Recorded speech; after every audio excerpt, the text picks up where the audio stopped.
On Monday, we acknowledged the 1-year anniversary of our son Zachary's death. As many of you know, the last year of his life we spent a lot of time located between Bloomington, Indiana and Omaha, Nebraska, where he underwent 2 stem cell transplants at the University of Nebraska Medical Center. And I always wondered, what in the world are we doing in Omaha? And I consciously asked the question at many points, what does this word mean? It wasn't until after Zachary's death, and Ann and I had gone back for an event with many of his caregivers, we stopped by the city museum and learned about this Native American tribe that, well, it was a very prosperous tribe in the South with lots of forests and plenty of game. This was a big tribe. But then there was this splinter group. It happens in every big group. There was a splinter group, a small group that decided to go upstream. They went up the river. There weren't so many trees. There wasn't so much game. The winters were cold. There wasn't any food. Life was hard. As the settlers showed up, they translated the Omaha was the name of the group, which literally means against the current. It literally means upstream, which I found intriguing because that was sort of characterized Zachary's whole life and death, against the current. And then last week I was reading about these fish that live in fast streams.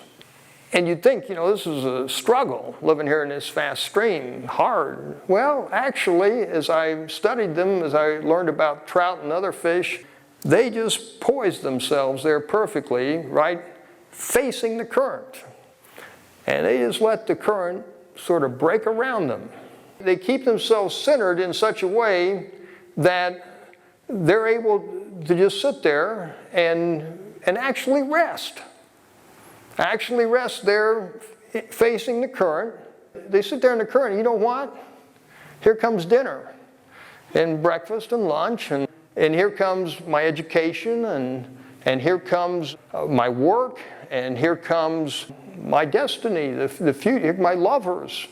Everything comes down the stream. And not only that, the stream connects with everything that's been before and everything that's gonna be.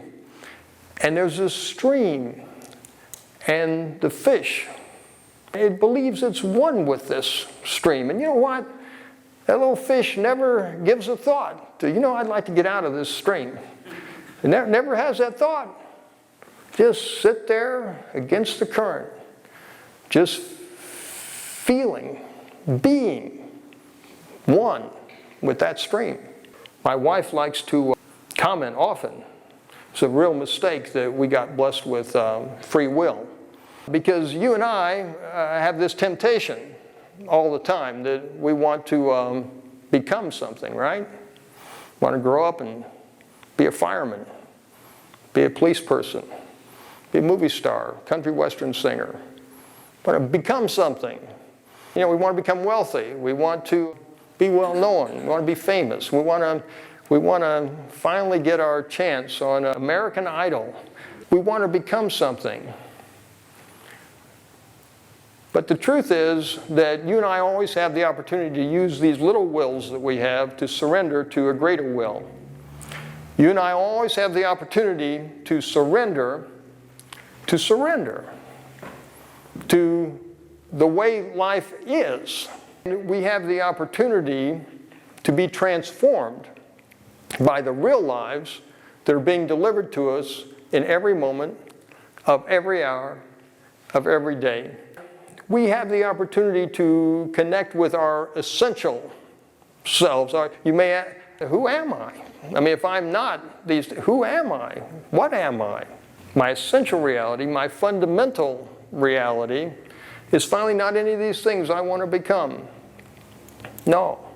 Who am I? Well, I'm not simply this body. I'm not simply these thoughts that are running through this mind. I'm not simply these emotions, this emotional roller coaster that is part of life. I'm not simply the roles I play. I'm not simply this personality. I'm not simply any of those things. I am not a thing among other things born of and returning to some super thing. I am not even a story. I am a relationship. I am a relationship relating myself to my relationships. I am a relationship relating myself to my relating myself to my relationships. I am freedom. I am unlimited. That's what I am. I am finally a child of mystery. I am a child of the one who creates this underlying agreement that you and I have all entered into, whether we want to acknowledge it or not, and whether we spend most of our energy trying to escape it. I'm the child of that. And as the child of that, I inherit a gift. I inherit a gift of the now. The gift to be here now. I don't have anything to become. There's nothing to become. Be here now. There's nothing to do. Be here now. There's nowhere to go. Be here now. Nothing to accomplish. Be here now. And when I accept this gift, which is all I finally have to do, then I begin to use my will to connect with the not me that finally is me and is part of the timeless stream. Be here now. Be here now.